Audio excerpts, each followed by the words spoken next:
आहेत। आणि या सगळ्या घडामोडींमध्ये आता राजभवनामध्ये शपथविधी सोहळ्याच्या तयारीला सुरुवात झालेली आहे। राष्ट्रवादी काँग्रेसचे सगळे दिग्गज नेते ज्यांचा अजित पवार यांना पाठिंबा आहे ते सगळे आपल्याला या फोटोमध्ये पाहायला मिळत आहेत। तर भाजपचे सुद्धा पहिल्या फळीतले मोठे नेते या राजभवनावर आपल्याला पाहायला मिळतात। महाराष्ट्राचा थेट विरोधी पक्ष नेता सत्तेमध्ये सामील झालेला आहे। या अगोदर सुद्धा विखे पाटलांनंतर महाराष्ट्राच्या राजकीय इतिहासातली ही दुसरी घटना आहे, थेट विरोधी पक्ष नेता सत्तेत सहभागी।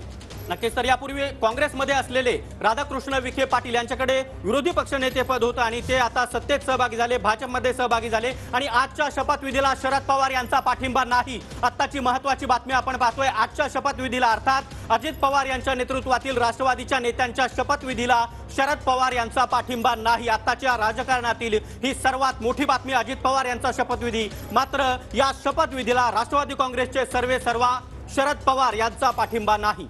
आपण ही दृश्य बघतोय ज्या ठिकाणी आता शपथविधी होणार आहे त्यावेळेला अनेक दिग्गज नेते जे आहेत ते राष्ट्रवादी काँग्रेसचे आपल्याला या दृश्यांमध्ये पाहायला मिळतात आणि त्यामुळे शरद पवार यांचा या शपथविधीला पाठिंबा नाही। काही दिवसांपूर्वी शरद पवारांनी पत्रकार परिषद घेऊन सांगितलं होतं की पहाटेच्या शपथविधीला अजित पवारांच्या शरद पवारांचा पाठिंबा नव्हता आणि या शपथविधीला सुद्धा शरद पवारांचा पाठिंबा नाहीये। मात्र शरद पवार यांच्या अनेक निकटवर्तीय सुद्धा या दृश्यांमध्ये आपल्याला दिसतायत आणि त्यामुळे राष्ट्रवादीमध्ये नेमक्या काय घडामोडी आहेत हे बघणं अतिशय महत्त्वाचं दिसतंय। कारण दिलीप वळसे पाटील हे शरद पवारांचे अतिशय निकटवर्ती मानले जातात, ते सुद्धा या शपथविधी सोहळ्यासाठी राजभवनावर आपल्याला दिसतात। शिंदे गटातील अनेक नेते या ठिकाणी पोहोचताना आपल्याला पाहायला मिळतात। ही दृश्य आपण बघतोय, आदिती तटकरे आपल्याला या ठिकाणी दिसतात, दिलीप वळसे पाटील दिसतात आणि अनेक दिग्गज आमदार जे आहेत हे आपल्याला या दृश्यांमध्ये पाहायला मिळतात। नक्कीच। तर दिल्लीमध्ये शरद पवार यांच्या सावलीप्रमाणे त्यांच्यासोबत असणारे प्रफुल्ल पटेल हे देखील राजभवनावर दाखल झालेले आहेत। अजित पवार यांच्यासोबत राष्ट्रवादीचे 30 आमदार असल्याचा दावा या ठिकाणी केला जातोय। गेल्या 2.5 वर्षामध्ये तिसऱ्यांदा राजकीय चिखल आणि राजकीय भूकंप आपल्याला पाहायला मिळतोय। अजित पवारांचा गट सत्तेत आल्यास आता शिंदे गटाचं काय होणार असा सवाल देखील विचारला जातोय। राज्यामध्ये आता 2 उपमुख्यमंत्री होण्याची शक्यता आहे। खुद्द विद्यमान उपमुख्यमंत्री असलेले देवेंद्र फडणवीस, त्यापाठोपाठ आता अजित पवार हे देखील उपमुख्यमंत्री होण्याची शक्यता आहे। ही दृश्य आपण बघतोय, शपथविधी सोहळ्याची जोरदार तयारी सुरू झालेली आहे। राष्ट्रवादी काँग्रेसचे जे अजित पवारांना पाठिंबा असलेले सगळे नेते आणि त्यासोबतच भाजपचे सुद्धा पहिल्या फळीतले सगळे नेते राजभवनावर दाखल झाले आहेत। शिंदे गटातले सुद्धा प्रमुख नेते राजभवनावर पोहोचलेले आपल्याला पाहायला मिळतात आणि त्यामुळे महाराष्ट्रातल्या राजकीय भूकंपामध्ये राष्ट्रवादी काँग्रेसच्या कोणकोणत्या नेत्यांना अजित पवार यांचा पाठिंबा आहे हे बघणं महत्त्वाचं ठरतंय। प्रफुल्ल पटेल हे शरद पवारांचे विश्वासू म्हणून मानले जातात, ते सुद्धा आपल्याला अजित पवार यांच्यासोबत राजभवनावर पोहोचलेले दिसतात।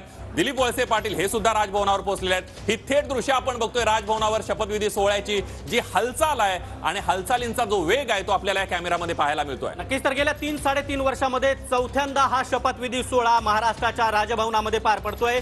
एकदा पहाटेचा शपथविधी, त्यानंतर महाविकास आघाडी सरकारचा शपथविधी, त्यानंतर शिंदे भाजप सरकारचा शपथविधी आणि आता अजित पवार सत्तेमध्ये सहभागी होत असताना अजित पवार आणि राष्ट्रवादीच्या 9 मंत्र्यांचा शपथविधी राजभवनावर पार पडतोय। विखे पाटलांनंतर दुसरा विरोधी पक्षनेता थेट सत्तेत सहभागी होत आहे। शिवसेनेनंतर आता राष्ट्रवादीमध्ये उभी फूट पडल्याचं दिसतंय आणि महत्त्वाची बाब म्हणजे या शपथविधीला शरद पवार, राष्ट्रवादी काँग्रेसचे सर्वेसर्वा आणि अध्यक्ष शरद पवार यांचा पाठिंबा नाही आणि महत्त्वाची बाब म्हणजे शिंदे भाजप सरकारमध्ये देवेंद्र फडणवीस आणि अजित पवार हे 2 उपमुख्यमंत्री असणार आहेत। मुख्यमंत्री एकनाथ शिंदे यांच्या नेतृत्वातील सरकारमध्ये 2 उपमुख्यमंत्री।